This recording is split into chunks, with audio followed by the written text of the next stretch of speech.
আসসালামু আলাইকুম। আজকে আপনাদেরকে তৈরি করে দেখাবো একটি নতুন রেসিপি। সেটা হচ্ছে মোরক্কান বাগরি।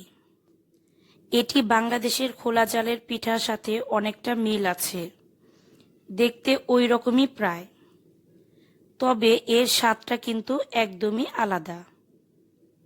এর মূল উপাদান হচ্ছে সুজি। এটা খেতে কিন্তু খুবই মজার এবং সফট হয়ে থাকে। তো চলুন গিয়ে দেখে নেই কিভাবে মোরক্কান বাগরির রেসিপিটি তৈরি করব। প্রথমে একটা বাটিতে আমি নিয়ে নিচ্ছি 1 কাপ ময়দা,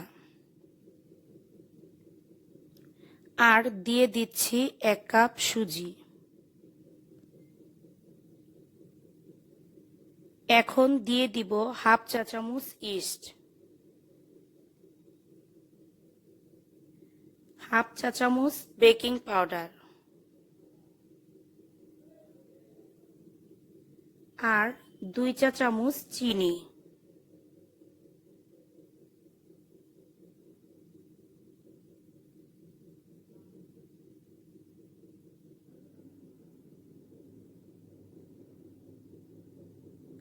এবং দিয়ে দিব স্বাদ মতো লবণ। এখন এই সব কিছু একসঙ্গে একটু এইভাবে নেড়েচেড়ে মিশিয়ে নিচ্ছি। মিশানো হয়ে গেলে একটা বেটার তৈরি করব।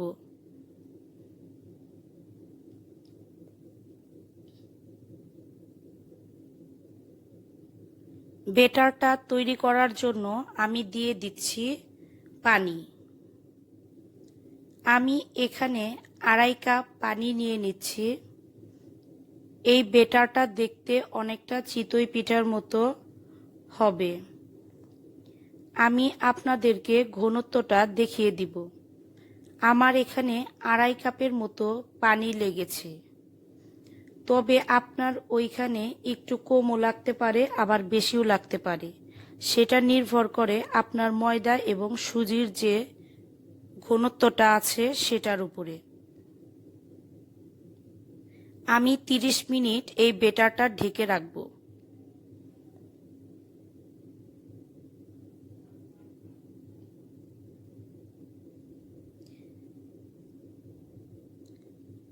ফিরে এলাম 30 মিনিট পর। এখন ভালোভাবে নেড়েচেড়ে মিশিয়ে নিব। দেখুন বেটারটা কতটা স্মুথ হয়েছে। এই বেটারটা খুব বেশি পাতলাও হবে না, আবার খুব বেশি ঘনও হবে না, অর্থাৎ মোটামুটি পাতলা করে এই বেটারটা তৈরি করতে হবে।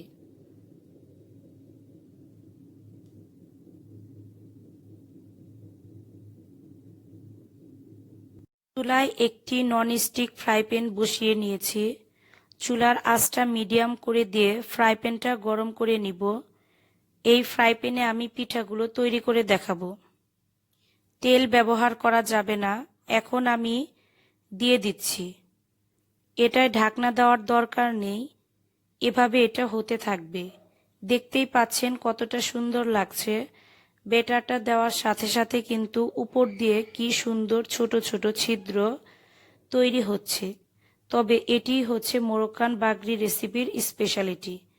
যখন দেখবেন উপরের সাদা অংশটা চলে গেছে, তখন বুঝবেন এই বাগরিটা তৈরি হয়ে গেছে। এবং পিঠার পিছন সাইডটা প্যানকেকের মতো সুন্দর কালার এসেছে। আমি আরেকটি করে দেখাচ্ছি। বেটারটা দেওয়ার সাথে সাথে কিন্তু উপর দিয়ে কি সুন্দর ছোট ছোট ছিদ্র তৈরি হচ্ছে। যখন দেখবেন উপরের সাদা অংশটা চলে গেছে, তখন বুঝবেন এই বাগরিটা তৈরি হয়ে গেছে।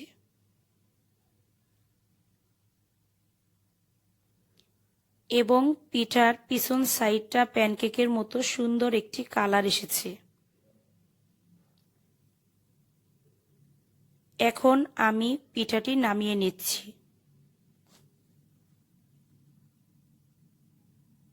দেখতেই পাচ্ছেন এটা কতটা সফট হয়েছে, আর পিছনের কালারটা কতটা সুন্দর এসেছে।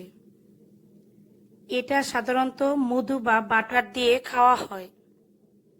তবে যারা মিষ্টি খেতে পছন্দ করেন না তারা ঝাল দিয়েও খেতে পারেন, যেমনটা আমার মতো। আপনারা চাইলে এটা বাটা, ভর্তা বা যে কোনো মাংস দিয়ে খেতে পারবেন। আশা করছি রেসিপিটি ভালো লেগেছে। ভালো লাগলে অবশ্যই একটা লাইক দিবেন, শেয়ার করবেন এবং আমার চ্যানেলটি সাবস্ক্রাইব করবেন। সবাই ভালো থাকবেন। আল্লাহ হাফেজ।